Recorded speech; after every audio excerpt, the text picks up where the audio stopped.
Dear Patriots, before the news starts, please subscribe to our patriotic channel by clicking the subscribe button. Give us a thumbs up to this video. Don't forget to leave your opinion below in the comments section. Share the news on Facebook and Twitter so your friends see it. Thank you. Someone just vandalized the Lincoln Memorial. Look what sick thing they wrote. What is the world coming to? Earlier this morning in Washington, D.C., the Lincoln Memorial was vandalized. The historic site was tarnished with red spray paint, most of which was found on a pillar near the National Mall. Our National Park Service is currently trying to remove all of the graffiti found so far. Many have gone to Twitter, in hopes of figuring out who exactly could do such a terrible thing. Others have tried to figure out exactly what the phrase said before it was washed away. As of now, the two most popular theories suggest that the spray paint said either FCK Law or FCK Islam. What do you think about all of this? How do you feel that one of our most cherished monuments has been treated so absolutely poorly? Let us know.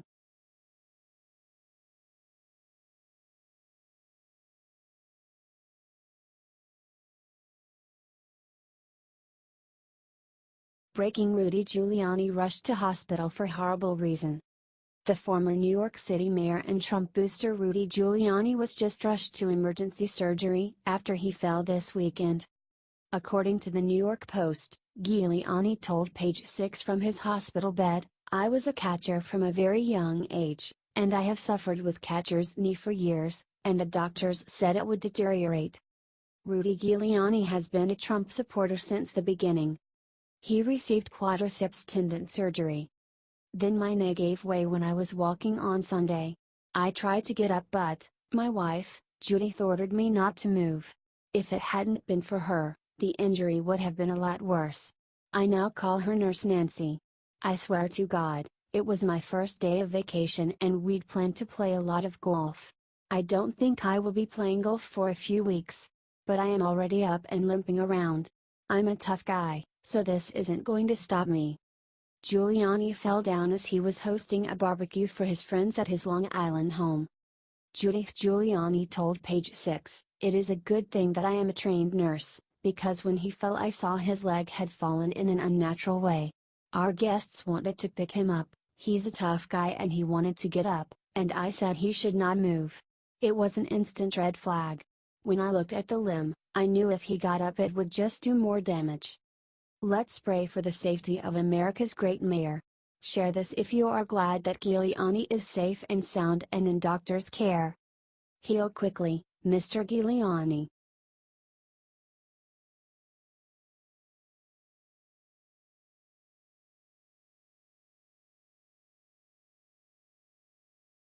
Trump picks new comms director. The media is already afraid of her for this one reason. According to the Daily Caller, there are reports that Hope Hicks has accepted the position as White House Communications Director. The New York Times is reporting that Hicks will only be there in the meantime. Hope Hicks is an absolute stunner and is going to run the press department well during her tenure. She is also only 28 years old. She's great. Trump even gave her a special place in the White House. She was his Director of Strategic Communications. The White House has not made an official report on her hiring. Let's welcome Hope Hicks on board the Trump train. Hicks will be the youngest person in history to take the job. It was created under President Nixon in 1969. Hicks replaced Anthony Scaramucci, who only lasted 10 days. Hicks has a long history with the Trump family. Right after college, Hicks was working with a New York PR firm called Hiltzik Strategies, which Ivanka hired to work on her fashion line. Ivanka liked her so much that she offered an in-house position. In February 2016, Trump described working with Hicks to the New York Times. "She's got very good judgment. She will often give advice, and she'll do it in a very low-key manner, so it doesn't necessarily come in the form of advice. But it's delivered very nicely," he said. Hicks is going to help Trump draining the damn swamp in her new role. Share this everywhere to welcome Miss Hicks aboard the Trump train, you all. Make this go viral and say something nice about her below.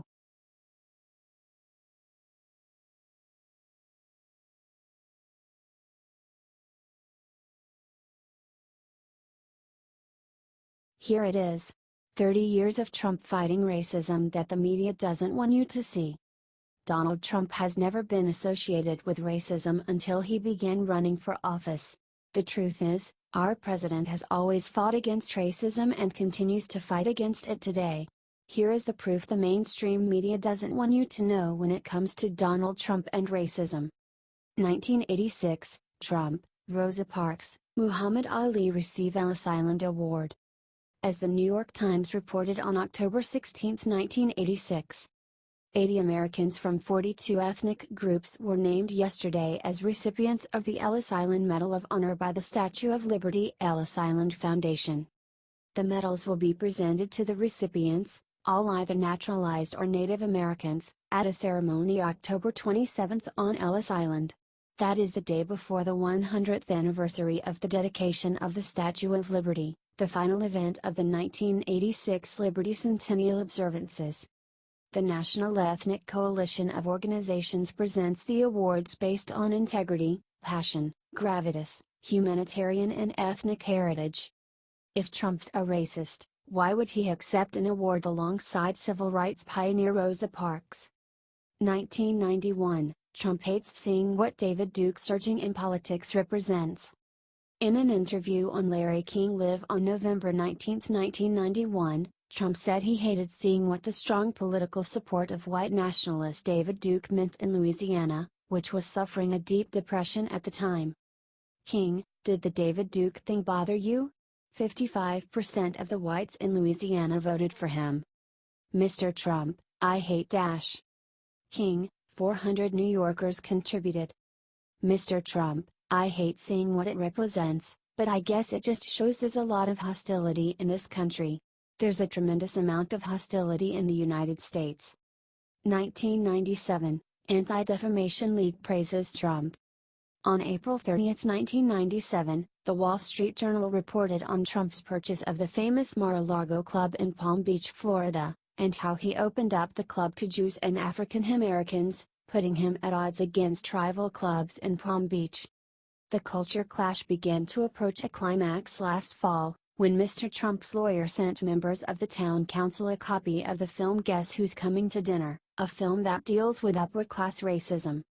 Mr. Trump then approached the town council about lifting the restrictions that had been placed on the club.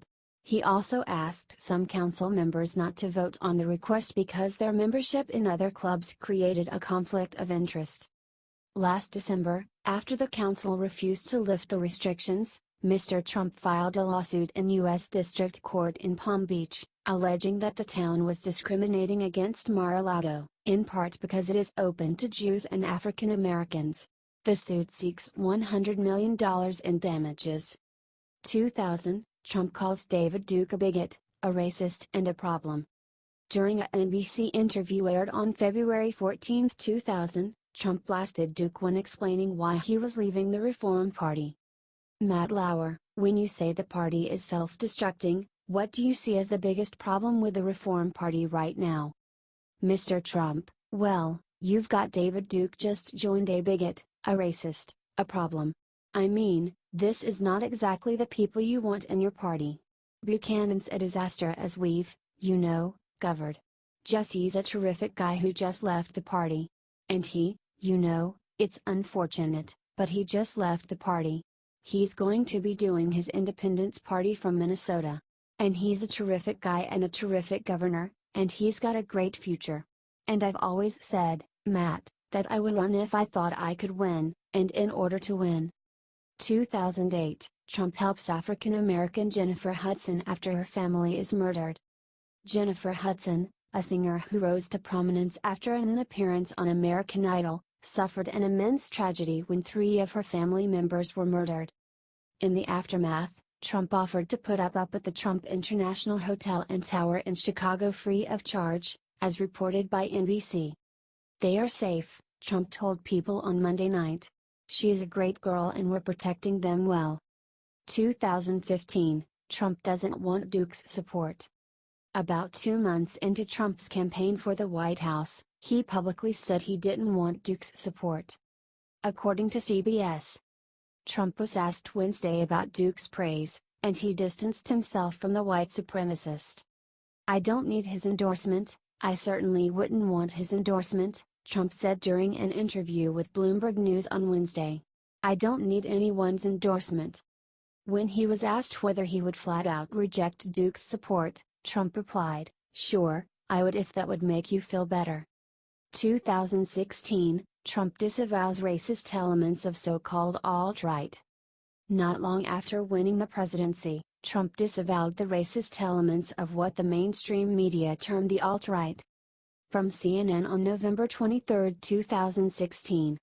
"I don't want to energize the group, and I disavow the group," Trump told a group of New York Times reporters and columnists during a meeting at the newspaper's headquarters in New York. "It's not a group I want to energize, and if they are energized, I want to look into it and find out why," he added, according to one of the Times reporters in the room, Michael Granboom. 2017 President Trump calls the KKK repugnant. "Racism is evil, and those who cause violence in its name are criminals and thugs, including KKK, neo-Nazis, white supremacists, and other hate groups are repugnant to everything we hold dear as Americans," Trump said in response to the attacks in Charlottesville, Virginia, over the weekend. "Those who spread violence in the name of bigotry strike at the very core of America," Trump said. "These unjust attacks against our president need to stop, and it's up to us to share facts like these to expose the truth." HT Infowars.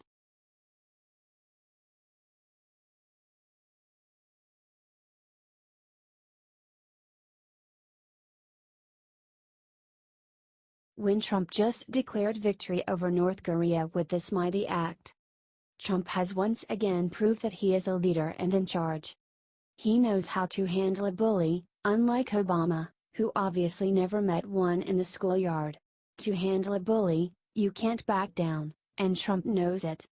Earlier this week, North Korean President Kim Jong-un announced he had decided not to fire a missile at the U.S. territory of Guam, as he previously said he would.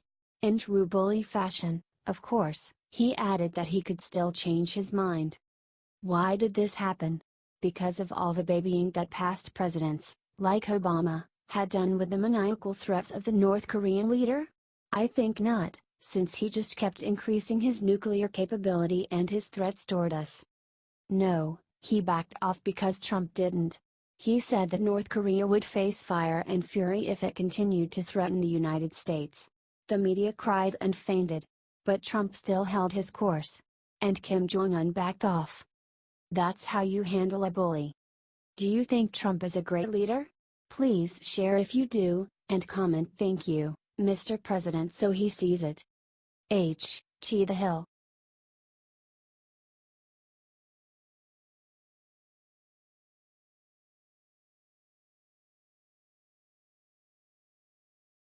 Justice. Right after Eric Holder criticized Trump, he never expected everyone to notice one glaring detail. Obama's Attorney General just had to put his 2 cents about the Charlottesville riots, and man oh man, did he regret it. These comments incensed those who remembered the 2009 attack on Fort Hood that left 13 dead. Holder called that shooting by Nidal Hasan an act of workplace violence. Hasan, for his part, later told a military mental health panel that the soldiers he killed were going against the Islamic Empire. And some reports have noted it took Obama 6 years to describe Fort Hood as a terror attack. Awkward. Eric Holder might be the very last person President Trump should ever take advice from on this matter. And as it turns out, he didn't even have to. President Trump, besides condemning many sides of the conflict on Saturday, emphasized his condemnation of white supremacists on Monday, saying, "Racism is evil, and those who cause violence in its name are criminals and thugs, including the KKK, neo-Nazis, white supremacists and other hate groups that are repugnant to everything we hold dear as Americans." Eric Holder just got the verbal thrashing of his life on Twitter. Maybe before criticizing the president, Holder can take a good long look in the mirror. Too bad that will probably never happen. HT Washington Times.